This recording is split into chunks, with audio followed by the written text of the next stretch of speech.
Bonjour à tous les artistes en herbe, intermédiaires ou expérimentés. Aujourd'hui, je vais prendre mon pinceau numérique et vous commenter la réalisation d'une peinture réalisée avec le logiciel Adobe Photoshop. Mais tout ce que je vais vous expliquer aurait pu être fait avec un autre logiciel ayant des fonctions similaires. Bien sûr, j'ai accéléré la vidéo, car le but est de faire une vidéo didactique plutôt agréable à regarder et pas quelque chose d'ennuyeux. Concernant le sujet, j'ai choisi Hulk tout simplement parce que c'est un de mes personnages Marvel préférés. Et cette fois, contrairement à ma peinture de Black Widow, où j'avais reproduit une photo de Scarlett Johansson incarnant le personnage, il s'agit ici d'une création originale. Je commence donc déjà par faire le dessin, que je vais bien détailler car justement ce n'est pas une reproduction, donc je vais faire en sorte d'avoir une base bien posée qui m'indique déjà pas mal où je vais aller ensuite. Pour être transparent sur la méthode, j'ai un croquis à côté de moi que j'ai fait auparavant. Le but ici n'est pas de montrer le travail de recherche du dessin. Cette étape je l'ai déjà faite en amont lors de la préparation de cette vidéo. Je rappelle pour les débutants que c'est normal, même recommandé de préparer sa réalisation. Que ce soit une peinture ou un dessin au crayon, faire des croquis préparatoires et même des études couleurs préparatoires est la norme et pas l'exception. Voilà, le dessin est posé. Maintenant, l'étape importante, c'est de travailler sa palette de couleurs. C'est une étape primordiale en peinture. Et ce que je vais dire ici s'applique pour toutes les peintures. Alors quand on reproduit, forcément, on a des références pour travailler sa palette. Quand on fait une créa, c'est différent. On doit complètement créer sa palette, mais bien sûr, on peut chercher des modèles et des exemples pour s'aider. C'est même normal d'utiliser ce qui est disponible pour nous permettre d'arriver au résultat souhaité.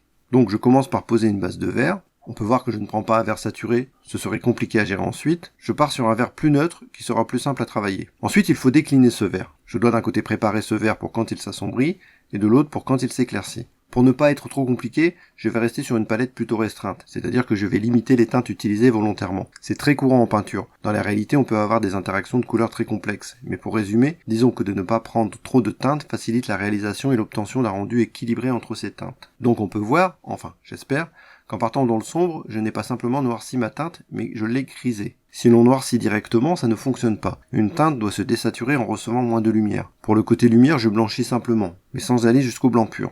Ensuite, je passe déjà la teinte principale, mais sans aller jusqu'à recouvrir complètement le dessin. Ce n'est pas nécessaire à ce stade, et ça me permet de le garder visible pour la référence. Alors je ne suis pas très rigoureux, car je pourrais choisir une valeur et l'appliquer, puis choisir une autre valeur, l'appliquer, et ainsi de suite. Mais j'avoue que je préfère y aller au feeling, et selon là où j'ai envie d'avancer. Je prends donc avec ma pipette une valeur de ma palette en référence, et je l'applique. Ici du plus clair, là du plus foncé, etc. Bon, ici dans un premier temps, je fais quand même principalement des valeurs foncées, car ça aide à donner du modelé à la peinture. Et après j'ai tendance à passer aux teintes plus claires, tout en l'alternant au fur et à mesure. Alors bien sûr, je travaille avec des outils possédant des textures et des effets pour éviter un rendu trop lisse. Après bien sûr, c'est selon ce que l'on souhaite obtenir. Évidemment, pour faire cela, il faut bien avoir en tête comment fonctionne la lumière sur un visage. Ici, on se rend bien compte que j'ai imaginé une lumière provenant de la gauche en haut, et un retour lumière plus direct qui va d'une certaine manière le frapper sur l'arrière. Et la manière dont j'applique les ombres et les réaux doit être en accord avec ces lumières. Aussi, concernant ces lumières, celle qui arrive par la gauche est très légèrement jaunie, tandis que celle provenant de l'arrière est blanche. J'aurais pu faire tout à fait autrement. Ce sont avant tout des choix esthétiques. Là, ce qui m'a guidé, c'est de rester sur une lumière plutôt naturelle pour l'exemple. Comme dit précédemment, je n'ai pas de règles figées pour travailler une peinture, plutôt des habitudes. En général, j'applique des couches au fur et à mesure, car cela joue sur la texture du rendu final, et c'est un peu une manière de chercher le bon dosage par accumulation. Cela revient exactement à ce que l'on fait avec un dessin au crayon en fonçant les gris au fur et à mesure.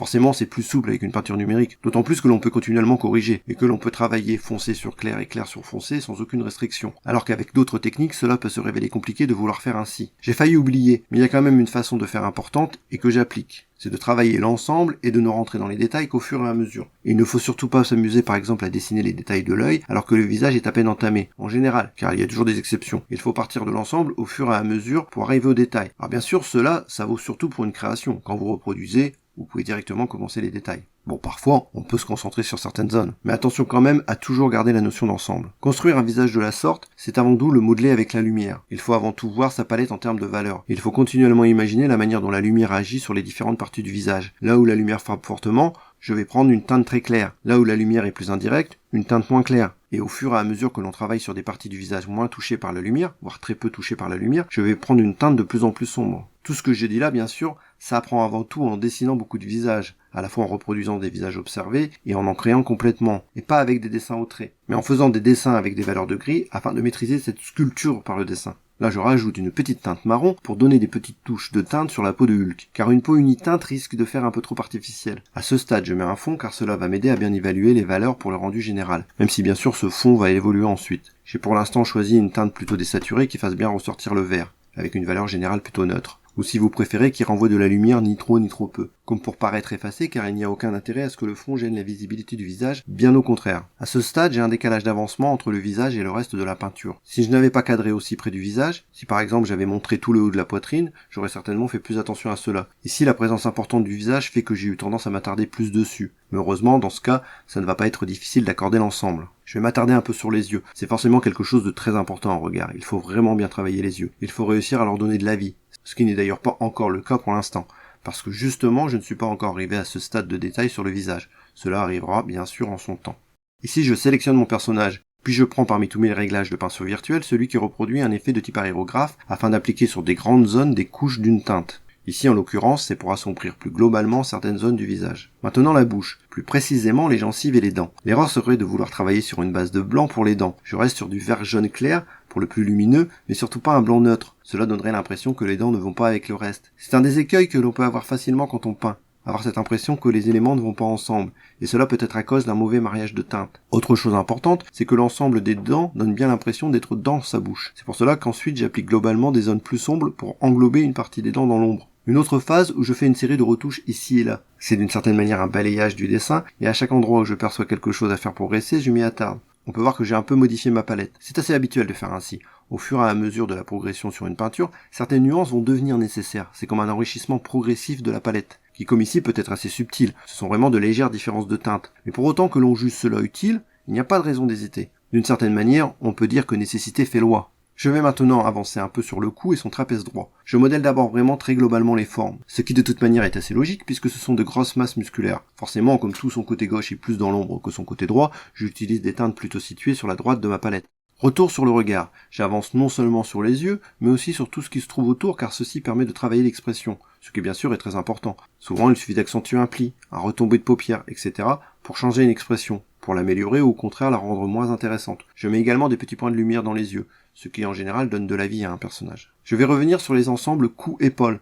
Ça reste pour l'essentiel du modelé pour bien faire ressentir les masses. Quand on est dans l'ombre, comme sur l'ensemble à droite, les contrastes vont forcément être moins forts. On reste dans des valeurs proches. Pour être plus simple, forcément on est loin du blanc. Et plus l'ombre est forte, plus on en est éloigné. Pour une zone directement dans la lumière, comme l'épaule, c'est forcément l'inverse. D'abord on sera plus proche du blanc, sans forcément l'atteindre bien sûr, mais de plus, pour marquer un volume, il sera logique de beaucoup plus contraster les valeurs utilisées.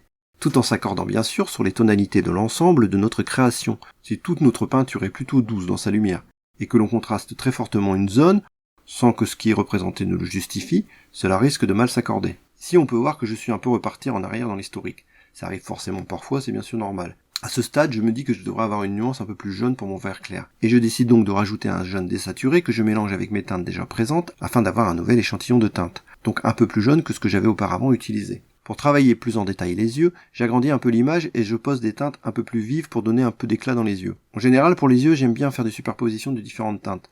C'est souvent un peu perceptible, mais je trouve que ça rend mieux que de travailler avec une seule teinte.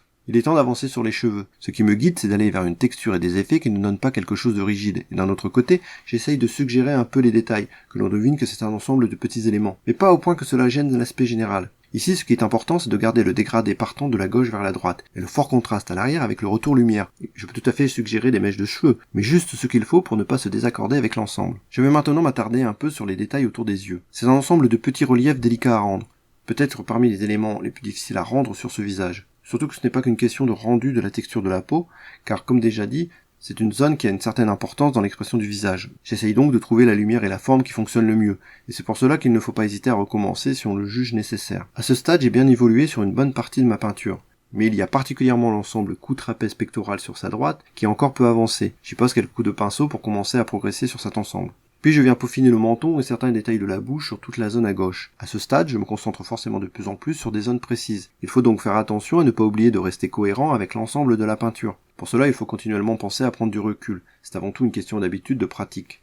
Concernant les veines et les stries de la peau, c'est tout simplement, j'ai envie de dire, une succession de traits et de courbes alternant des variations de valeurs pour suggérer les reliefs. Cela demande forcément moins de rigueur et de précision que des éléments anatomiques tels que les muscles et tout ce qui constitue le visage de manière générale. Je reviens de nouveau sur les yeux. C'est logique d'y passer un certain temps vu leur importance. On peut voir dans cette étape qu'après avoir retravaillé la lumière des iris, Je repasse un coup d'aérographe foncé sur son œil gauche afin de le mettre un peu dans l'ombre pour être en accord avec la façon dont la lumière est répartie sur le visage. Il est temps d'avancer sur son pectoral droit. Il n'est qu'en partie visible, donc ça limite la nécessité d'une grande précision anatomique. Il faut surtout que la lumière rende bien l'idée de sa masse, sans oublier d'avoir un peu de texture pour éviter un rendu trop lisse et une teinte générale trop uniforme. Je reviens travailler un peu l'épaule, jouant toujours avec la lumière pour avoir un peu plus de contraste, afin d'accentuer un peu la sensation de volume. Maintenant, je vais m'attarder sur le fond. Ce qui me guide principalement, c'est de mettre en valeur le personnage. La teinte est donc importante comme déjà dit, mais bien sûr la manière dont je vais jouer sur la lumière va jouer aussi. Ici, pour contraster avec la lumière qu'il reçoit par l'arrière, je choisis d'être plus sombre de ce côté et d'éclaircir en avant sur la gauche. Justement, pour revenir à ce que je disais plus tôt, après avoir retravaillé ces détails, je prends un peu de recul. Je prends le temps de bien regarder ma peinture dans l'ensemble, de la scanner en quelque sorte. Et ceci m'amène forcément à quelques retouches ici et là. Petit rajout à nouveau de teinte, pour pouvoir mettre des petites touches ici et là. On peut voir que malgré ces nouvelles teintes, je suis resté sur une palette assez restreinte. Je suis principalement sur du vert jaune, avec quelques touches tendant vers le marron orangé. Le grand absent ici est bien sûr le bleu, que j'ai évidemment écarté par choix. Nous restreignons ici une palette, en prenant comme référence la rose chromatique, allant du jaune au rouge orangé. Je reviens vers les cheveux où je décide d'accentuer la lumière frappant ceux-ci par l'arrière, ayant envie d'un contraste un peu plus fort. J'en profite également pour travailler un peu l'oreille, également sculptée par cette lumière provenant de l'arrière. J'aime bien cet effet, même si forcément cela est plus délicat à rendre que si j'avais simplement laissé cette partie du visage dans l'ombre. Après quelques rapides passages d'aérographe, je travaille les sourcils pour accentuer un peu l'expression, et je rajoute une teinte sur son côté gauche pour simuler une influence d'ambiance. C'est quelque chose que l'on observe constamment dans la réalité. Toute surface est influencée par toute la lumière envoyée sur elle. Il suffit de vous tenir près d'un mur d'une certaine couleur et cela influencera la teinte de votre visage sur la face proche de ce mur. Pour faire ceci, je reprends mon outil simulant un effet d'aérographe afin d'appliquer à nouveau ma teinte en globalité sur certaines zones de ma peinture. Je me dis qu'il est nécessaire de faire quelques retouches sur les dents. Je retravaille donc des petits détails pour accentuer un peu ici et là. Le but comme toujours est de trouver le bon équilibre. Encore un peu d'aérographe pour englober des zones entières par l'ombre ou la lumière. Je reviens sur les cheveux pour corriger partiellement les mèches sur l'avant du crâne. Je trouvais que ça ne fonctionnait pas bien et j'ai fini par me rendre compte que ça faisait une ligne trop droite. Je rallonge un peu les mèches pour que cela donne une courbe, et je descends un peu le tout, ce qui fait plus naturel. Ensuite, quelques petites retouches sur le regard. Ce sont vraiment des petits détails. Le but, c'est de trouver le bon équilibre, le bon contraste. Avant tout guidé par la manière dont on ressent ce regard. Quelques retouches sur l'oreille. C'est assez délicat une oreille dans la réalité. C'est une partie du corps qui laisse passer partiellement la lumière. Je dois donc trouver la bonne tonalité pour bien rendre la manière dont la lumière arrière doit apparaître par transparence. J'agrandis un peu pour travailler plus finement les dents. Finalement, je trouve le rendu un peu doux, donc je vais marquer un peu plus. Mais bien sûr, il faut éviter d'utiliser des teintes trop sombres, cela va jurer avec le reste. En général, pour trouver la bonne mesure, je contraste un peu franchement au début et ensuite j'atténue ce que j'ai fait. Soit en repassant un peu dessus avec une teinte intermédiaire ou en utilisant un outil me permettant d'estomper. D'atténuer ma teinte par un effet de pinceau humide par exemple. Ici j'alterne les deux manières jusqu'à obtenir l'effet escompté. Alors là c'est simple, en prenant de nouveau du recul, je me dis que ça manque d'expressivité sur le cou et les trapèzes. Et c'est bien sûr purement subjectif, c'est par rapport à ce que je recherche comme rendu. Je choisis alors l'option de rajouter des veines. Maintenant, je viens faire des petites retouches sur le nez et ses contours. Pour l'essentiel, ce sont vraiment des petites corrections. Un point de lumière accentué, une ombre un peu retravaillée. De toute manière, on voit bien que je suis de plus en plus dans les détails, c'est vraiment pour affiner. Peut-être même est-ce un peu trop détaillé. Mais bon, c'est pour l'exemple. Pour l'essentiel, ça n'apporte rien de vraiment primordial par rapport à la passe précédente. Ici, j'accentue un peu les plis sur le front. De nouveau, c'est surtout pour jouer sur l'expressivité. Et je repeaufine encore quelques détails ici et là. Je suis, on va dire, satisfait du rendu général. Je reviens donc sur le fond, pour travailler des zones d'ombre et de lumière. Ces variations de ton donnent un semblant de profondeur. Puis je rajoute de la luminosité sur l'arrière du personnage, à l'endroit où elle reçoit la lumière, pour donner l'impression qu'une partie de celle-ci est renvoyée. Je fais bien sûr une retouche sur l'arrière des cheveux pour enlever le marron qui s'est mis lors d'une précédente passe, et pour accorder avec l'effet de lumière que je viens de peindre. Alors à nouveau, je vais enchaîner une série de petites retouches. En soi, rien de bien particulier. Je fais en sorte d'accorder ce qui ne me semble pas l'être. Je me laisse pour l'essentiel guider par la manière dont je ressens ma peinture. Alors je ne parle pas de sensibilité extrasensorielle bien sûr. Je veux dire comme mon expérience, les milliers de dessins que j'ai faits, tous les moments que j'ai passés à comprendre comment les améliorer, à étudier les visages, l'anatomie, etc. m'ont sensibilisé à repérer, avant même de l'avoir verbalisé, ce qui peut être amélioré. Le visage est presque fini. J'en profite donc pour revenir sur le fond. Cela va m'amener à me concentrer sur autre chose avant de revenir pour une dernière fois sur le personnage. Je m'amuse pour l'essentiel à donner plus de richesse au fond en rajoutant différentes teintes, sur lesquelles je repasse ensuite pour finalement retrouver quelque chose de proche de ce que j'avais auparavant. Mais malgré que ce soit très proche, les petites variations que j'ai maintenant dans ce fond est un peu plus agréable à l'œil. J'en profite également pour retravailler un peu la lumière que renvoie le personnage et accentuer un peu la lumière sur l'arrière du cou.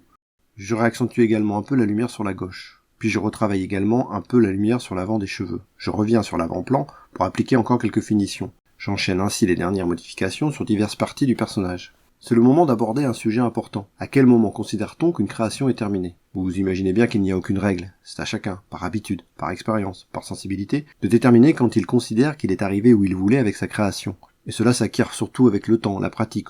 On commence en général avec des créations où on est persuadé d'avoir réussi ce qu'on avait en tête, et par le retour des autres. Et avec le recul que donne le temps, on se rend parfois compte que finalement on en était loin. Mais au fur et à mesure, la différence avec ce que l'on avait en tête et ce que l'on a obtenu s'atténue. Une petite astuce toutefois, si rien ne vous presse, n'hésitez pas à faire des pauses dans vos créations, car quand on a réussi à prendre du recul pour voir avec un œil plus neuf sa propre création, cela aide pour la juger.